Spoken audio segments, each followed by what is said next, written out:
मैं रुपेश। मुख्य विषय पढ़ाई कैसे करें भाग 4 के अंतर्गत समय प्रबंधन टाइम मैनेजमेंट पर आज चर्चा करेंगे। ये सभी के लिए लाभकारी होगा, खास करके स्टूडेंट के लिए। समय प्रबंधन का सीधा सा अर्थ है हमारे पास उपलब्ध समय का अपने निर्धारित लक्ष्य की प्राप्ति के लिए अधिकतम संभव उपयोग किया जाना। वर्तमान प्रतिस्पर्धा के युग में छात्रों के पास समय की बहुत कमी होती है। छात्रों को विभिन्न विषयों की तैयारी करनी होती है, ट्यूशन या कोचिंग में भी समय देना होता है। जो छात्र स्कूल या कॉलेज की परीक्षा के साथ साथ कोई प्रतियोगिता परीक्षा जैसे NEET, IITG, MBA, CA, IAS आदि प्रकार की परीक्षा में बैठ रहे हैं, तो उनके लिए समय प्रबंधन की तकनीक की जानकारी होना अति आवश्यक हो जाता है। टाइम मैनेजमेंट एक ऐसी आवश्यक कला है, आर्ट्स है, जो हर व्यक्ति के जीवन में संतुलन बनाए रखने के लिए आवश्यक होता है। कहते हैं कि जिसने समय की कीमत को पहचान लिया, या यह कहें कि जिसने समय की कद्र कर ली, वह जीवन में कभी मात नहीं खा सकता। जीवन में सफलता के लिए समय की कीमत को पहचानने का अर्थ हुआ कि समय का उपयोग सार्थक कार्यों के लिए किया जाए। समय को व्यर्थ न करें। एक बार व्यर्थ हुआ समय फिर वापस नहीं आ सकता। अपने समय को कैसे नियोजित करें, कैसे मैनेज करें, इसके लिए आइए एक प्रेरक कहानी के माध्यम से समझने का प्रयास करें। इस विषय पर समय प्रबंधन के एक विशेषज्ञ विद्यार्थियों को पढ़ा रहे थे। विशेषज्ञ प्रोफेसर चाहता था कि आज की क्लास को यह सबक इतनी अच्छी तरह से समझाया जाए कि विद्यार्थी उसे जीवन भर न भूलें। इसलिए उस दिन का प्रशिक्षण उन्होंने एक प्रयोग एक्सपेरिमेंट के प्रदर्शन से प्रारंभ किया। आज की पढ़ाई हम एक छोटे से व्यावहारिक प्रयोग प्रैक्टिकल के माध्यम से शुरू करते हैं। कहते हुए उसने टेबल पर शीशे का जार रख दिया। यह जार खुले और चौड़े मुंह वाला था, कोई 4-5 लीटर के साइज का होगा। उसे टेबल पर ऐसे रखा ताकि सब विद्यार्थी उसे अच्छी तरह से देख सके। फिर उसने एक बैग निकाला जिसमें पत्थर के टुकड़े भरे हुए थे। करीब करीब मुट्ठी भर साइज के होंगे पत्थर का साइज। पत्थर के ये टुकड़े ऐसे थे जैसे मोटी गिट्टी होती है। उसने वे पत्थर के टुकड़े सावधानी के साथ उस जार में भर दिए, चूंकि शीशा का वो जार था। जब उसमें और पत्थर नहीं आ सके तो उसने क्लास के विद्यार्थियों से प्रश्न किया, क्या यह जार भर गया? सब ने जोरदार आवाज में उत्तर दिया, हां। क्या कहा? हां, भर गया। अच्छा, चलो देखते हैं, कहकर कौन? प्रोफेसर साहब। उसने टेबल के नीचे से एक छोटी बाल्टी निकाली जिसमें बजरी, जिसको छोटी गिट्टी कहते हैं, बड़े की तुलना में जो बहुत छोटी छोटी होती हैं, वो भरी हुई थी। उसने बजरी उस जार में उड़ेली और थोड़ा हिलाया। अब उसने जार को बजरी से भर दिया। अब वह थोड़ा मुस्कुराया और क्लास से फिर पूछा, क्या जार भर गया? इस बार सब विद्यार्थी चुप रहे। वे समझ गए कि इसमें चाल है प्रोफेसर साहब की।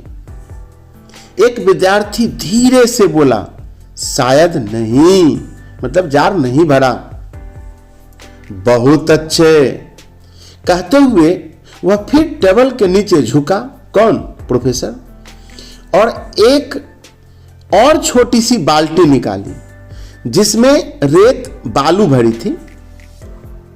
उसने उस जार में रेत भरना शुरू किया। गिट्टी और बजरी, मतलब बड़े पत्थर और छोटे पत्थर कह सकते हैं, के बीच में जो खाली स्थान था वह रेत से भर दिया। क्या यह जार भर गया? एक बार फिर उसने वही प्रश्न पूछा। किससे? विद्यार्थियों से। क्या यह जार भर गया? पूरी क्लास जोर से चिल्ला पड़ी, नहीं। अब उनको समझ में आ गया था कि क्या हो रहा है। बहुत खूब कहकर प्रोफेसर ने पानी का जग उठाया और उस जार को पानी से पूरा भर दिया।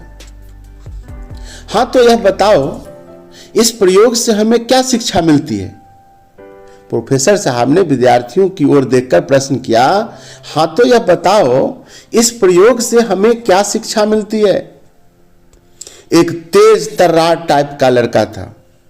उसने बड़ी उत्सुकता से हाथ उठाया और बोला, चाहे हम कितने भी व्यस्त हों, कोशिश करने से अपनी दिनचर्या में और अधिक काम भर सकते हैं।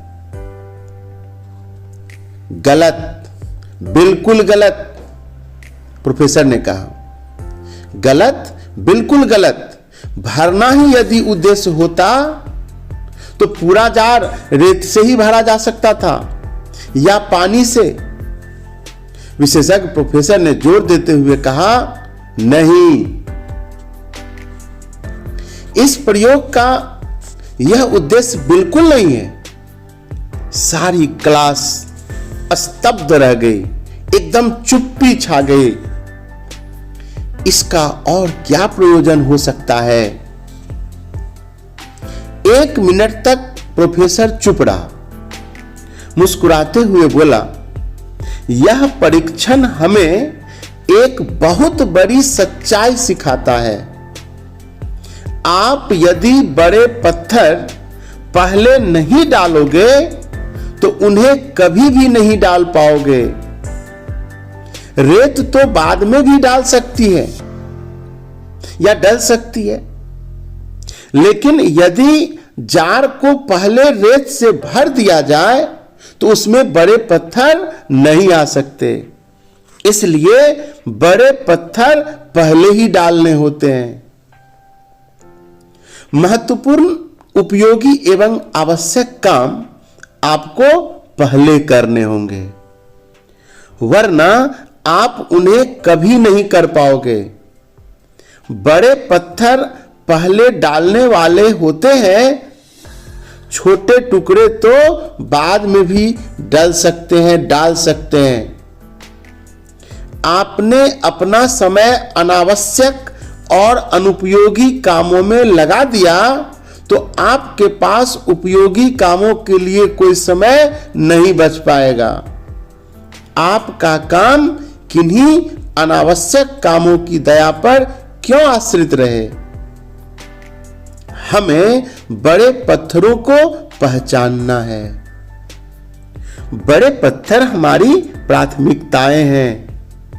ये प्राथमिकताएं हमारे लक्ष्य पर निर्भर करती है। बिना लक्ष्य के हम अपनी प्राथमिकताओं को निर्धारित नहीं कर सकते। इसलिए बिना लक्ष्य के कोई प्राप्ति नहीं हो सकती। सुनिश्चित श्रम तभी हो सकता है जब आपका लक्ष्य सुनिश्चित होता है। अब प्रश्न उठता है कि समय प्रबंधन कैसे करें? समय प्रबंधन के लिए किसी खास तकनीक की आवश्यकता नहीं है। आपको स्वयं के लक्ष्य के मुताबिक अपनी प्राथमिकताओं को तय करना है। अर्थात आपको यह देखना होगा कि कौन सा कृत्य आपको लक्ष्य की ओर अग्रसर कर रहा है। आपको स्वयं यह आकलन करना होगा कि आप कहां कहां समय व्यर्थ कर रहे हैं। आइए प्रभावी समय प्रबंधन के लिए कुछ बिंदु जो इस प्रकार से हो सकते हैं उसकी चर्चा करें। पहला, सर्वप्रथम आप यह देखें कि आप सुबह उठने से लेकर रात सोने तक कितना कितना समय किस किस कार्य में साधारणतया उपयोग में लेते हैं। सामान्य तौर पर, उदाहरण के तौर पर, यदि आप 24 घंटा में केवल 2 से 3 घंटा ही अध्ययन पर दे पाते हैं, स्व अध्ययन पर, सेल्फ स्टडी पर, तो ये बहुत ही बुरी बात है। और अन्य समय को आप यूं ही बर्बाद कर लेते हैं। दिनचर्या जो डेली का होता है उसके लिए, या सोने में, या दोस्तों से मिलने जुलने में, टीवी देखने में, मोबाइल के साथ चैटिंग करने में, या मोबाइल में गेम खेलने में, तो बहुत ही दुर्भाग्य की बात है। इस तरह से आपके जो अपनी दिनचर्या है, आपका जो रूटीन है, उसको सुव्यवस्थित करना होगा। इसके लिए आपको यह विचार करना होगा कि सुबह जिस समय आप जगते हैं और सोने जाते हैं उस बीच में आपने क्या क्या किया। तो इस तरह से यह भी एक प्रबंधन है, मैनेजमेंट है, वहां टाइम मैनेजमेंट की आवश्यकता होती है। दूसरा हो सकता है कि महत्वपूर्ण एवं कम महत्वपूर्ण कार्यों का विभाजन करना। आपको महत्वपूर्ण एवं कम महत्वपूर्ण कार्यों का विभाजन करना होगा। जो कार्य अधिक महत्वपूर्ण होता है उसे पहले करना होगा, और उसके बाद कम महत्वपूर्ण होते हैं उसको करना होगा।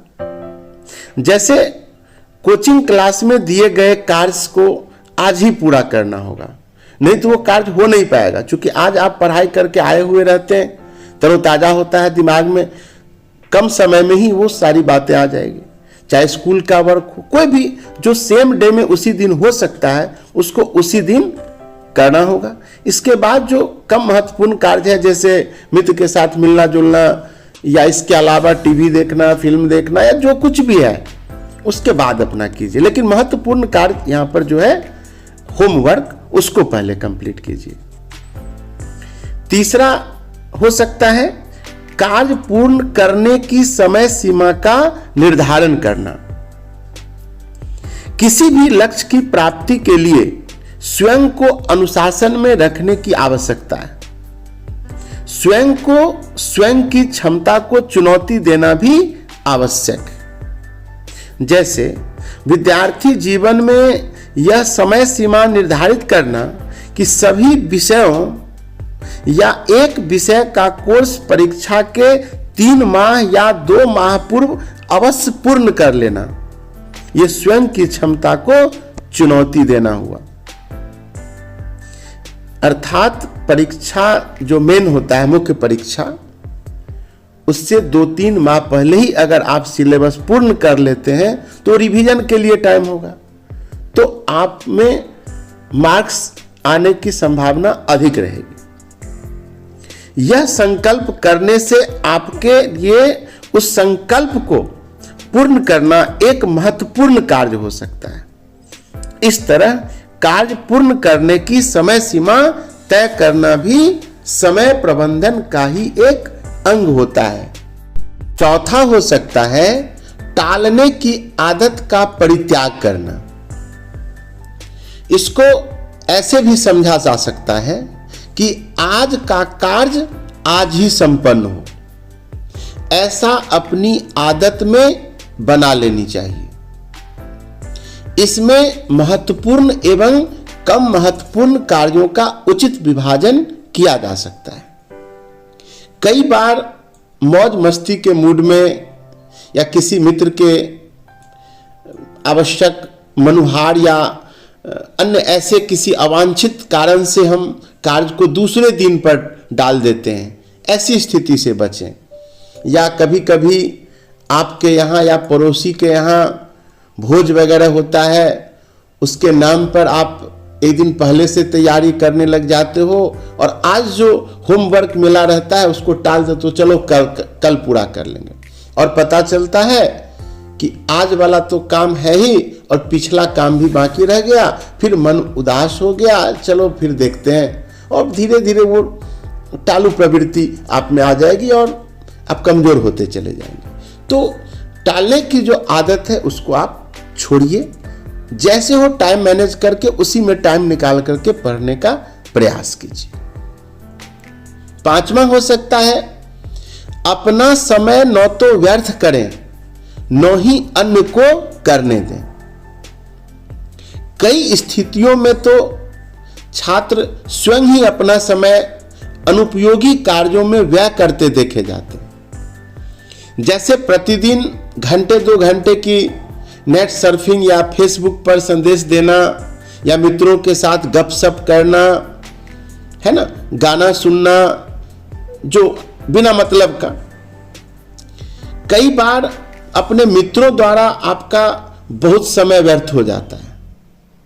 जैसे मित्र ने अपनी पढ़ाई कर ली, स्वयं का दिमाग तरोताजा करने के लिए या समय बिताने के लिए आपके पास आ जाएंगे वो, और आप उसे मित्रतावश कुछ कह भी नहीं पाते हैं और आपका बहुत सा कार्य अपूर्ण रह जाता है और मित्र आपका समय वो खा के चला जाता है। वो तो अपना मनोरंजन कर लिया और आपका बहुमूल्य समय लेके वो चला जाता है। तो इस प्रकार के जो मित्र होते हैं उनसे दूरी बनाना आवश्यक होता है। इस तरह से यदि आप सफलतापूर्वक समय प्रबंधन, टाइम मैनेजमेंट कर पाते हैं तो आपकी सफलता लगभग सुनिश्चित है। आप प्रसन्नचित्त रहेंगे, आप तनाव रहित रहेंगे, आपका स्वयं पर विश्वास, स्वयं की क्षमता पर विश्वास अति दृढ़ होगा, आपका जीवन अनुशासित एवं सुचारू हो जाएगा, आप स्वयं अधिक ऊर्जावान महसूस करेंगे। जब आपका लक्ष्य ऊंचा है तब आप शीर्षस्थ स्थान पाना चाहते हैं तो उस लक्ष्य की प्राप्ति के लिए समय का पूरा उपयोग करना अति आवश्यक होता है। जीवन में जो भी व्यक्ति समय की कीमत को समझता है वह एक न एक दिन अवश्य सफल होता है। छात्र जीवन में जो छात्र अपने समय का सही उपयोग कर लेता है वह जीवन में बहुत ऊंचा मुकाम हासिल कर लेता है।